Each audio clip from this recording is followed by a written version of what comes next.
नहमदुहु व नसल्ली अला रसूलिहिल करीम।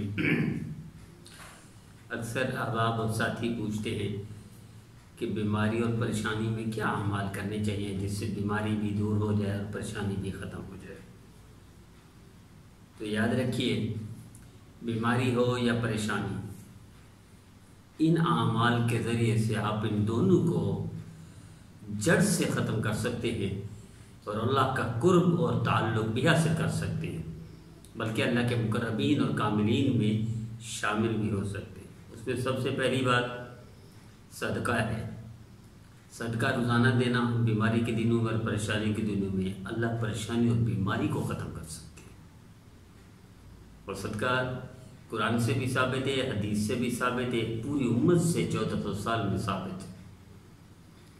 सदका अगर पैसे का नहीं कर सकते तो इल्म का करें, आमाल का करें, जिक्र का सदका करें, नेकी का सदका करें, लेकिन सदका रोज़ाना हो। दूसरी बात जो बीमारी और परेशानी के दिनों में ज़्यादा करने की है और बीमारी और परेशानी को ख़त्म करती है, वो है इस्तिग़फ़ार।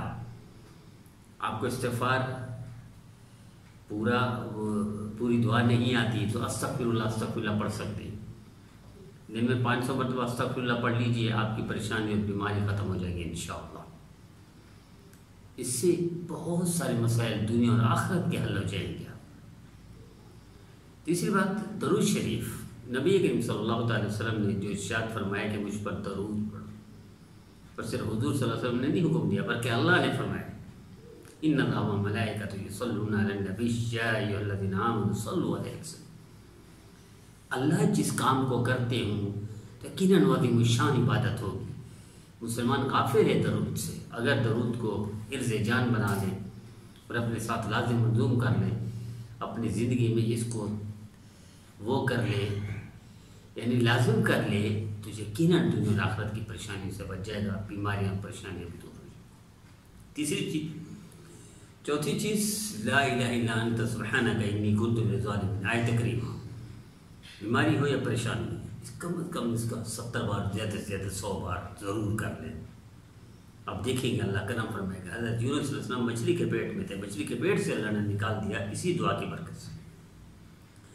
पांचवी चीज़ ला हौला वला कुव्वता इल्ला बिल्लाहिल अलिय्यिल अज़ीम। ये नबी करीम सल्लल्लाहु अलैहि वसल्लम का फरमाने के गम, परेशानियाँ, टेंशनें ख़त्म कर देगा। तो आइए इन 5 अमाल से आप बीमारी को भी ख़त्म करें, जड़ से परेशानी को भी दूर करें और अल्लाह का कुर्ब भी हासिल करें। अल्लाह हम सबको इस पर अमल करने की तौफीक